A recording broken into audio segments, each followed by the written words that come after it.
పిల్లల్లో ఏంటంటే ఒక్కొక్కసారి సడన్ ఇట్లా జర్క్స్ లాగా కూడా వస్తాయి ఫీవర్ తో పాటు. సో దాన్ని ఫీవర్ ఇండ్యూస్డ్ మైక్లోనిక్ జర్క్స్ అంటారు. సో అది కూడా ఒక రకము. అండ్ మెయిన్ గా ఫెబ్రల్ సీజర్స్ ఎలా డివైడ్ చేస్తామంటే simple febrile seizure and complex febrile seizure. Simple febrile seizures అంటే పేరులోనే ఉంది కదా, సింపుల్ అన్నమాట. అంటే ట్రీట్మెంట్ కూడా సింపుల్ గా ఉంటుంది. సో ఏంటంటే 5 minutes to 10 minutes లోపల తక్కువలో దానంతట అదే ఫిట్ తగ్గిపోతుంది మనం ఏం ట్రీట్మెంట్ ఇవ్వకుండానే. అండ్ సెకండ్ ఏంటంటే రోజులో ఒకే ఎపిసోడే వస్తుంది, ఎక్కువ ఎపిసోడ్స్ రావు. అండ్ ఇంకొకటి ఫిట్ తగ్గగానే పిల్లలు యాక్టివ్ అయిపోతారు, అంటే మత్తుగా ఉండకుండా వెంటనే యాక్టివ్ అయిపోయి మామూలుగా ఆడుకుంటారు. సో ఈ లక్షణాలు ఉంటే దీన్ని సింపుల్ ఫెబ్రల్ సీజర్స్ అంటారు.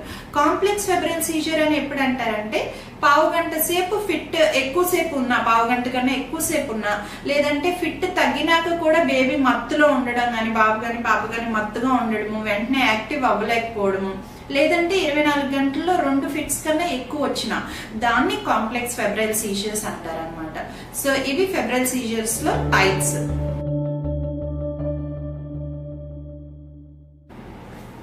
ఫెబ్రల్ సీజర్స్ అనేవి ఏ ఏజ్ గ్రూప్ లో చూస్తామంటే 4 months ఏజ్ పిల్లల నుండి 5 years ఏజ్ పిల్లల వరకు ఎప్పుడైనా చూస్తాము. సో అండ్ ఈ బియాండ్ ద ఏజ్ గ్రూప్ కూడా రావచ్చు, అంటే 5 years ఏజ్ తర్వాత కూడా రావచ్చు. బట్ దానికి అండర్లైన్ కాజెస్ అవి వేరే ఉంటాయి. బట్ టిపికల్ ఏజ్ గ్రూప్ వచ్చేసి 4 months to 5 years అనమాట. అండ్ ఫెబ్రల్ సీజర్స్ ఎందుకు వస్తాయి అసలు? సో కొంతమందిలో ఏంటంటే కారణం ఏమీ తెలియదు, కొంతమందిలో వైరల్ ఇన్ఫెక్షన్ వల్ల రావచ్చు అని చెప్తారు. అండ్ కొంతమందిలో ఏంటంటే genetic problems, underline genetic problems, genetic tendency ఉండడం వలన మనకి ఫీవర్ ఫిట్స్ అనేది రావడానికి అవకాశం ఉంటుంది. అండ్ కామన్ గా చూసేది ఏంటంటే ఫీవర్ ఫిట్స్ వచ్చినప్పుడు మనం పేరెంట్స్ లో కూడా అడుగుతాము, పేరెంట్స్ కూడా ఏమైనా చిన్నప్పుడు ఇట్లా ఫీవర్ ఫిట్స్ వచ్చినాయి అని. సో చాలా మంది ఫ్యామిలీస్ లో అది కూడా ఉంటుంది. So mostly genetic tendency, genetic predilection కూడా ఉండొచ్చు అనమాట. అలా ఉన్నా కూడా కంగారు పడాల్సిన అవసరం లేదు. ఫెబ్రల్ సీజర్స్ అనేది చాలా చాలా సింపుల్ ప్రాబ్లం.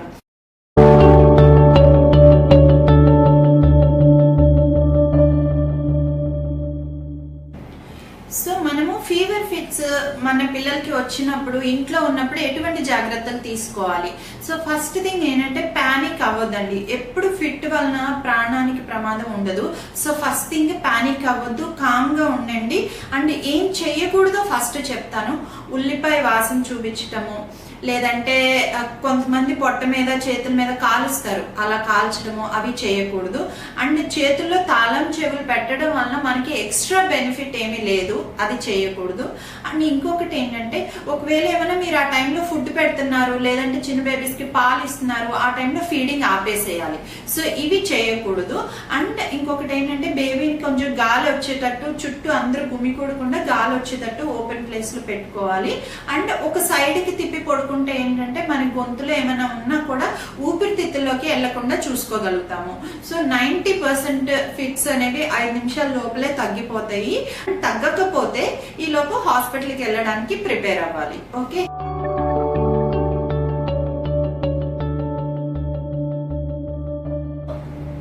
ఫెబ్రల్ సీజర్ లో మనం ఎటువంటి టెస్ట్లు చేయించుకోవాలి?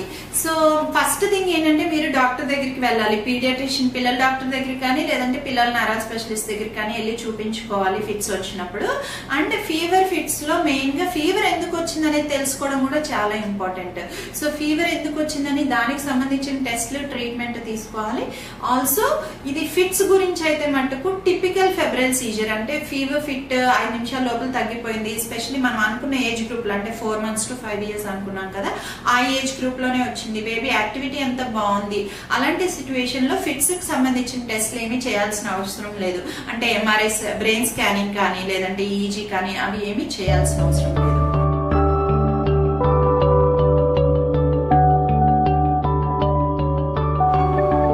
ఇప్పుడు ఫెబ్రల్ సీజర్ ట్రీట్మెంట్ గురించి తెలుసుకుందాము.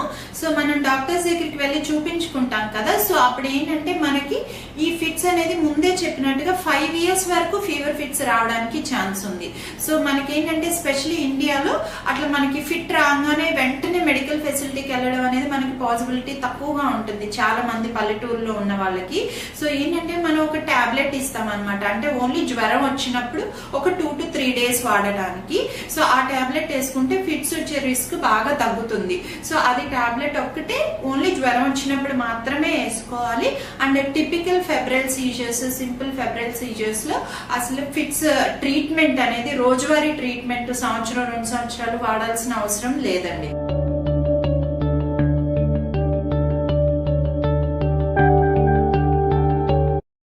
ఇప్పుడు మనం ఫెబ్రల్ సీజర్స్ అంటే ఏంటి, types, simple febrile seizures, complex febrile seizures, దానికి ఏం టెస్టులు చేయాలి, ఏం ట్రీట్మెంట్ ఎలా ఉంటుంది అనేది తెలుసుకున్నాం కదా. సో ఇప్పుడు మోస్ట్ ఇంపార్టెంట్ పాయింట్ అండి, వార్నింగ్ సైన్స్. అంటే మనకి డేంజర్ సైన్స్ ఏంటివి, ఎలా కనిపెట్టాలి అనేది తెలుసుకుందాము. సో డేంజర్ సైన్స్ అని ఎందుకు అంటున్నాను అంటే, జ్వరంలో ఫిట్స్ అనేది ఒక్కొక్కసారి మనకి మెదడు వాపు జ్వరం లక్షణం కూడా అయి ఉండొచ్చు. సో అలా ఉంటే మనం దాన్ని ఎలా కనుక్కోవాలి, యాజ్ పేరెంట్స్ మనకి అవేర్నెస్ ఉండాలి, మన చుట్టుపక్కల వాళ్ళకు కూడా మనం చెప్పగలిగేటట్టు ఉండాలి. సో దాన్ని ఏంటంటే లెస్ దెన్ 1 ఇయర్ సంవత్సరం లోపు పిల్లలకి ఎటువంటి లక్షణాలు ఉంటే మనం డేంజర్ సైన్స్ గా పరిగణించాలి, మెదడు వాపు లక్షణాలుగా గుర్తించాలి. సో ఫస్ట్ థింగ్ ఏంటంటే ఎక్కువగా యాడ్ అవ్వడము, ఇరిటబిలిటీ, చిరాగ్గా ఉండడము, అండ్ రెఫ్యూజల్ ఆఫ్ ఫీడ్ సరిగ్గా తీసుకోకపోవడము, ఎక్కువగా యాడ్ అవ్వడము, మనం ఓదార్చినా కూడా ఏడుపు ఆపరనమాట, బాగా చిరాగ్గా ఉంటారు, ఫీడ్ సరిగ్గా తీసుకోరు, నిద్ర సరిగ్గా పోరు, ప్లస్ వామిటింగ్స్ కూడా అవ్వచ్చు. అంటే ఇవన్నీ జ్వరంతో పాటుగా జ్వరం కూడా ఉండొచ్చు. సో ఈ లక్షణాలన్నీ ఉన్నప్పుడు ఏంటంటే మెదడు వాపు ఉండొచ్చేమో అన్న దీంతో మనం డాక్టర్ దగ్గరికి వెళ్ళి నిర్ధారణ చేయించుకుని దానికి తగిన వైద్యం తీసుకోవాలి. దానికి కూడా ట్రీట్మెంట్ పూర్తిగా ఉంటుంది. అండ్ మోర్ దెన్ 1 ఇయర్ అంటే కొంచెం పెద్ద పిల్లల్లో ఏంటంటే తలనొప్పి, యూజువల్ గా ఏంటంటే జ్వరంలో తలనొప్పి అనేది చాలా కామన్, కానీ మనం మెదడు వాపు, బ్రెయిన్ కి సంబంధించిన ప్రాబ్లం ఉండొచ్చేమో అని ఎప్పుడు అనుకోవాలి అంటే, మనం ఎప్పుడు డౌట్ పడాలి అంటే, జ్వరం యూజువల్లీ ఏంటంటే వైరల్ ఫీవర్ లో జ్వరంతో పాటు హెడేక్ వచ్చినప్పుడు జ్వరం తగ్గగానే హెడేక్ కూడా తగ్గిపోతుంది, టెంపరేచర్ తగ్గగానే హెడేక్ కూడా తగ్గిపోతుంది.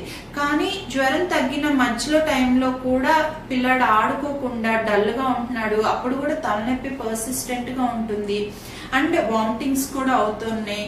అండ్ ఇంకొకటి ఒక్కొక్కసారి నెక్ స్టిఫ్నెస్, అంటే మెడ ఇట్లా వంచలేకపోవడము, అటు ఇటు తిప్పలేకపోవడం, నెక్ స్టిఫ్నెస్ అంటారు. సో ఈ లక్షణాలు ఉన్నప్పుడు ఏంటంటే మెదడు వాపుగా గుర్తించి మనం వెంటనే వైద్యుల దగ్గరికి వెళ్ళి వెంటనే చూపించుకోవాలి, నెగ్లెక్ట్ చేయకూడదు అనమాట. ఇలాంటి కండిషన్స్ మనం ఎంత తొందరగా ట్రీట్మెంట్ స్టార్ట్ చేస్తే అంత బెటర్ గా ఉంటాయి రిజల్ట్స్.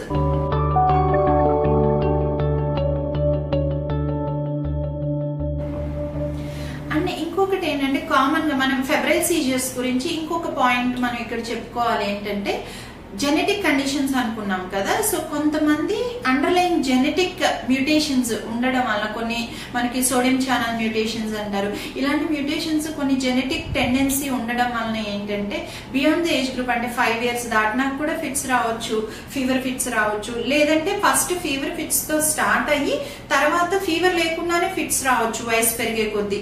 సో ఇలాంటి కండిషన్స్ ఉన్నప్పుడు ఏంటంటే దాన్ని generalised epilepsy febrile seizure syndrome అంటారు, జెఫ్స్ ప్లస్ అంటారు. సో ఇలాంటివి ఉన్నప్పుడు ఏంటంటే కొంచెం ట్రీట్మెంట్ డిఫరెంట్ గా ఉంటుంది అనమాట. సో అలాంటి కండిషన్ లో ఈజీ చేసుకుని ట్రీట్మెంట్ తీసుకోవాల్సి ఉంటుంది కొంతకాలము.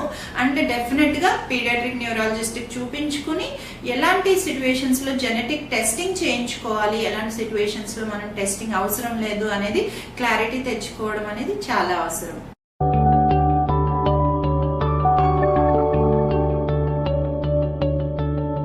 సో అది ఈ రోజు టాపిక్, ఫెబ్రల్ సీజర్ గురించి అంతా తెలుసుకున్నాం కదా.